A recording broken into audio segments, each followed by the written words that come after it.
Hello there, Michelle Short here for Pinkfresh Studio. First of all, please let me apologise for my voice, I'm getting over the flu. But I'm here today to share a card using Whispers of Poinsettia, but I'm doing some selective stenciling. So let's get started. This is the beautiful Whispers of Poinsettia set.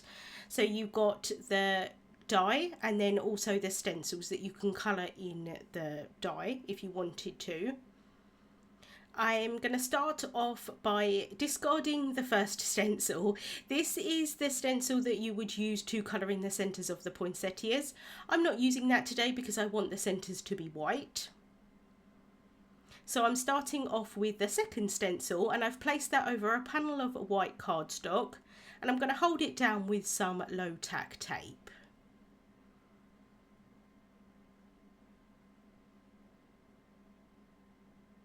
I can then bring in my inks that I want to use, and I'm using blues today. This is definitely obviously not a traditional colour for poinsettias. You could definitely obviously go with the traditional red. They come in white as well. You could do some shading with some greys, that would look really pretty, or maybe some yellows. I believe that there are pink poinsettias. I've never seen one in the wild. If you have, let me know. I would really love to find one at some point. Blue poinsettias, definitely not a thing. But I really love blue flowers and I thought it'd be nice just to do something a little different today. I'm going for a little bit of a frosty look and so I thought blue would work really nicely for that. So I'm starting off with my lightest shade, which is Summer Shower, and I'm using a 1-inch blending brush and I'm just going over the entire stencil with this ink. I'm not necessarily trying at this point to have some lighter areas and some darker areas. I really just want to get a light layer of this colour down to start with. Now for these particular portions of the flowers and the berries, you're not going to see a huge amount of this lighter shade, but I do generally like to start lighter and work my way to the darker shades. So I've now switched to a 1/2-inch blending brush and I'm going in with my second lightest shade, which is Seaside, and I'm focusing this colour towards the centre of these petals here. I want this layer of petals, there is going to be another layer of petals around the outside. I want these ones to be a little bit darker than the ones on the outside, just because they're a little bit smaller. So I'm going in, focusing this slightly darker colour towards the base of these petals, and then for the berries I'm going in where I think the base of the berries are. Sometimes it's a little bit difficult to see at this point where the base of the berries are, but I'm trying to figure out where I think that they would be, so that I can have the base of the berries be a little bit darker and then kind of go up lighter towards the top of the berries, and that will help to add a little bit of dimension onto these images. I do generally like to dab off the excess ink from my brush as I go. If I don't do that, sometimes it works absolutely fine. Other times I find that I don't get a smooth blend if I don't dab off the excess ink. It is a little bit of a waste of ink, but I do find that I would rather do that and get an image that I like in the end, rather than not doing it, saving a little bit of ink, but I'm not particularly happy with the end result. You do want to make sure that you add colour into those triangles in the there's one at the top, one in the middle and one at the bottom. That's going to help you line up the rest of the stencils and also the coordinating die as well. So I did end up going over those triangles with the second darkest colour. I'm not going to do that with the rest of them, but I just wanted to make sure that I'm going to be able to see them really clearly. So I'm now going in with the third shade of ink, and this is Sapphire, and then I can finish off with the darkest shade of ink, which is Stargazer. So again, focusing that colour towards the base of those petals.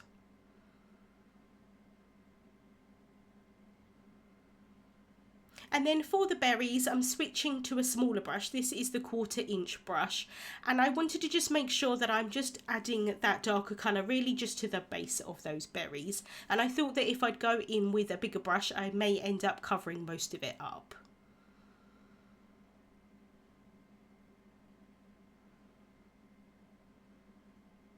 And I really love how these 4 shades of ink blend really nicely together. So I can now remove that low tack tape that's holding down that stencil, and I do reuse this tape multiple times, and lift off that stencil. So you can see there that I've got my first layer down, and now I can line up those 3 triangles with the next layer of stencils, and this is for the second layer of petals. So again, I'm going to go in with a light shade of the lightest colour, which is Summer Shower, using that 1-inch blending brush.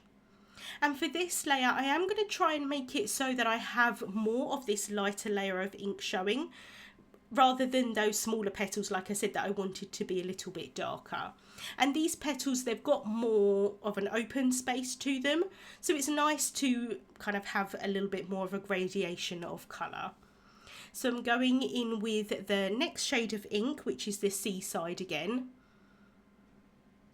And again, just adding that to the base of these petals. And using that 1/2-inch blending brush. I'm just going to show one flower here, but obviously I'm doing the same thing for all of these flowers. I can then go in with the second darkest shade that I'm using today, which is Sapphire.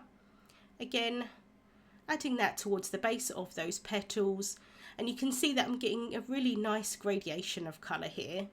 And then I can finish off with the darkest Stargazer ink. And I'm just really trying to make this kind of as dark as possible in those kind of nooks and crannies where the petals meet each other. And then I can lift off that stencil, and you can see how pretty those flowers look already. So I've moved on to the next stencil, which is for the foliage. I'm starting off with a light layer of Grassy Knoll, and using that 1-inch blending brush. I absolutely love these brushes for a nice, really smooth layer of colour. So just going over where all of these leaves are, so they're kind of around the outsides of these poinsettias. You probably could do these as another layer of petals if you wanted to, and just remove the leaves. I think that that would look really pretty as well.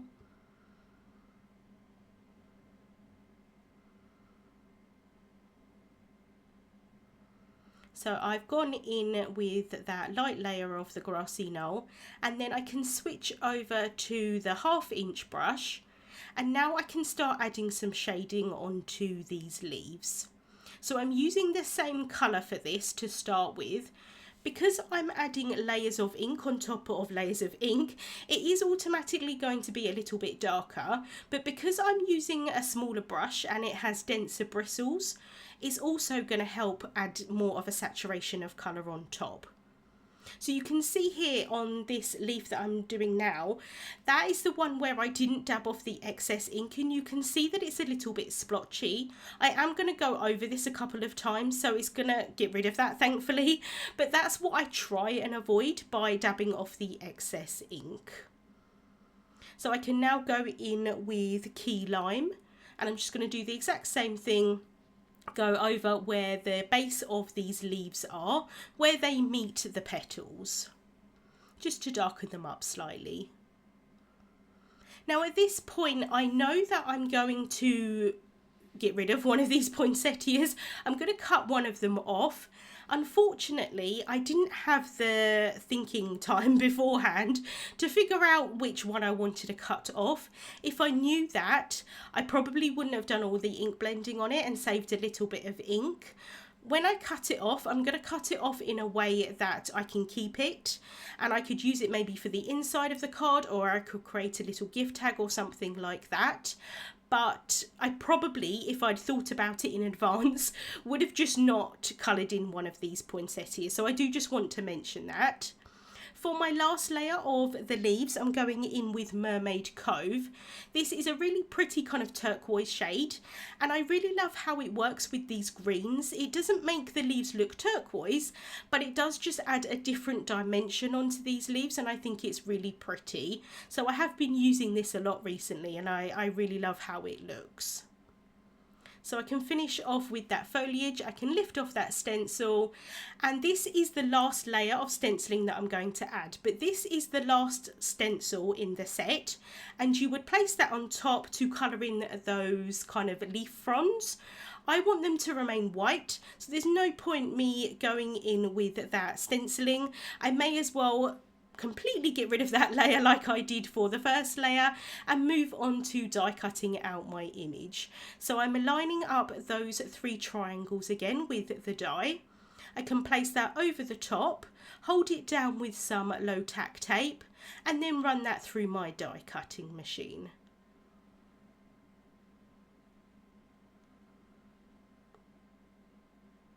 I can then carefully lift off that die. And I love how these dies and stencils coordinate so perfectly. And then I can pop out the image. So I'm just going to go around sort of the outside edges to start with, making sure that I'm being careful to pop out all of those berries.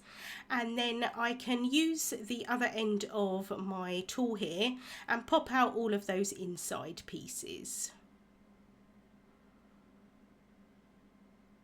So at this point, I know that I'm going to cut off one of those poinsettias, like I say, and so I'm just figuring out here which one I do actually want to cut off. I want to have my image kind of towards the top left-hand corner, sort of going down on that side and then across the top. So I've realised that I want to cut out this poinsettia here in this orientation as I've got it on the bottom right hand corner. So I'm bringing in my scissors here and I'm just going to go around the outside edge of this berry here and then also that first leaf.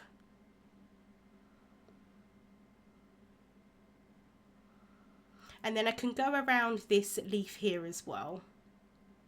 And like I say, I can use the bit that I cut off for the inside of a card or for a tag or something like that, but I probably, if I'd thought about it in advance, maybe have not added that ink blending.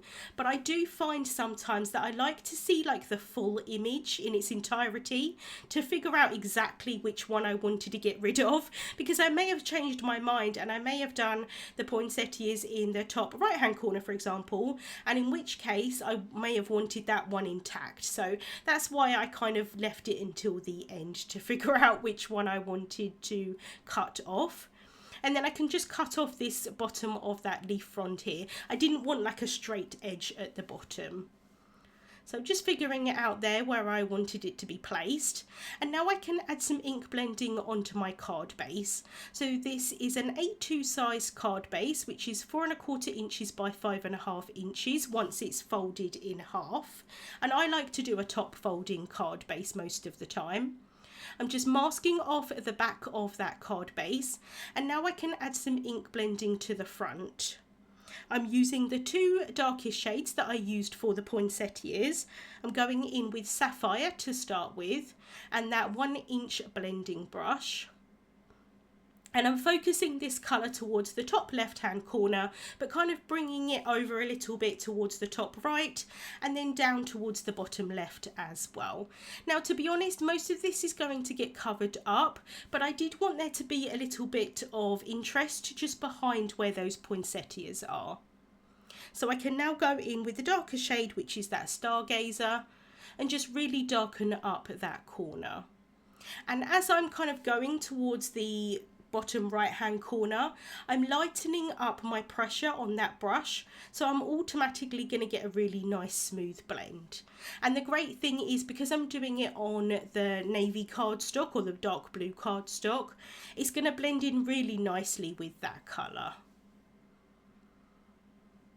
And as I'm kind of adding it on, it doesn't look too much like it doesn't look like there's kind of too much added. But then once I remove the tape there at the top, you can see the difference between what the cardstock used to look like and what it looks like now.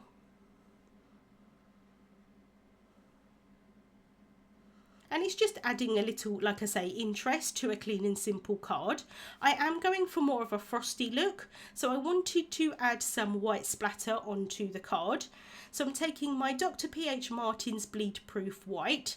This is like a white acrylic paint. I'm just adding it onto a non-stick craft sheet adding a little bit of water to that, and then I can mix that together.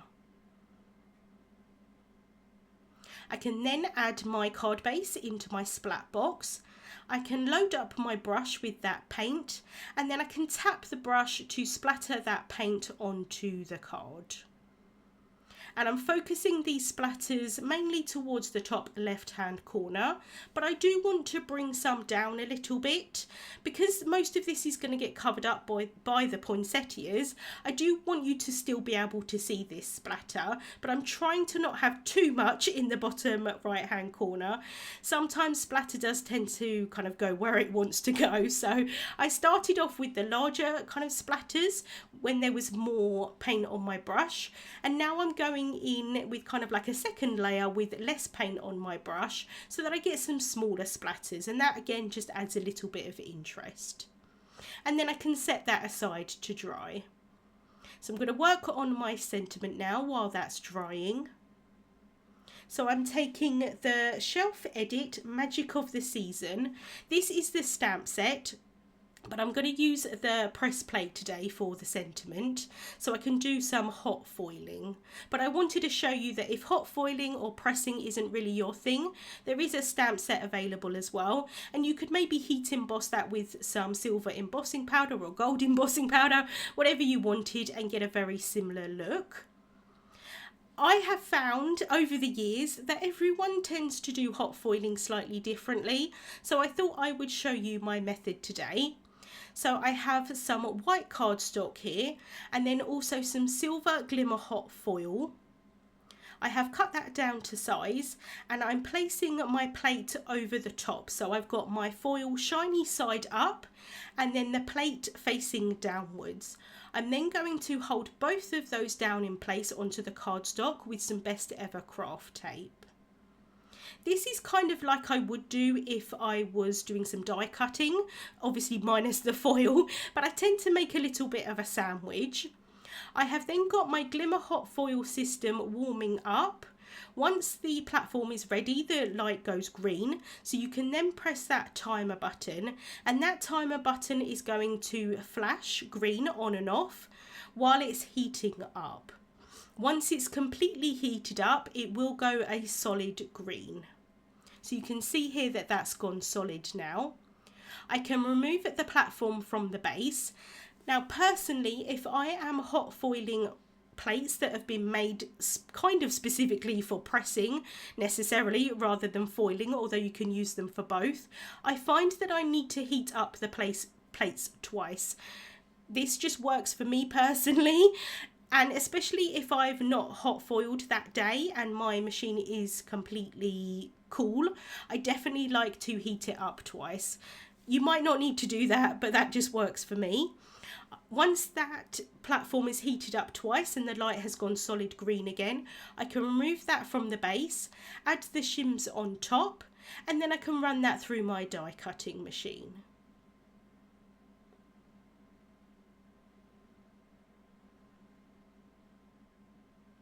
I then like to add the platform back into the base so that that can start heating up again if I want to do any more foiling.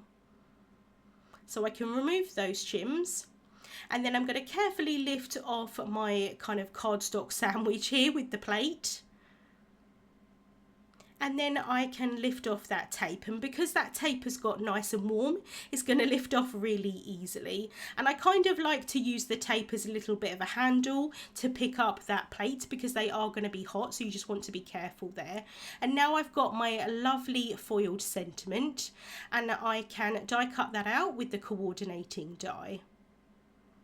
I can then add some thin foam tape onto the back of my poinsettia piece.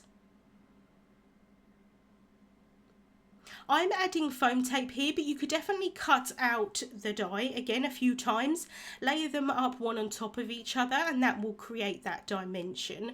But I do know that I may want to add some embellishments underneath, and so I do like to use foam tape sometimes to have that option. I want to make sure that I'm going to add this onto my card straight. So I've gone over with a little bit of glue stick. That's going to give me a little bit of wiggle room to try and line this up perfectly. And I will say I'm glad that I did that, because I did struggle a little bit to try and line this up. Once I've lined it up as best as possible, I can press that down.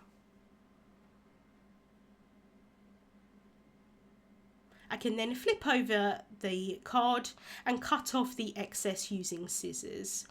And I have got a little bit of foam tape showing there. I added it a little bit too far onto the side of it, so I'm just going to go in and kind of poke that down a little bit so that it doesn't kind of squish out the side.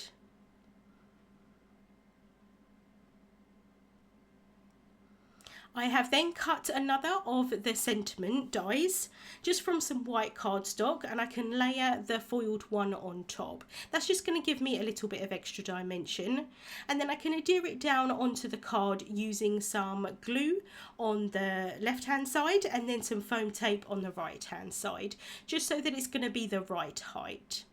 I can place it down lightly to start with and then take my time to try and get that straight. And then I can finish off by adding some iridescent dewdrops. I thought that these would add to the kind of frostiness of the card. And here is where I'm grateful that I used that foam tape, because I do like to pop embellishments behind images sometimes, and I wouldn't be able to do that if I had done the layers of cardstock. So I've just added a little bit of glue there, and then I can pop the embellishment on top, and I'm just using my tool there to kind of push that embellishment underneath. And I do like to hold it there just for a minute or so, 30 seconds, just to let that glue dry a little bit so that it stays in place. And then I can finish off by scattering some more of those embellishments just around the card. And that is the card finished for today. I really love having those poinsettias blue, even though it's not necessarily traditional. Links to the products that I used will be listed in the description bar here on YouTube. Thank you so much for watching, and I hope you have a wonderful day.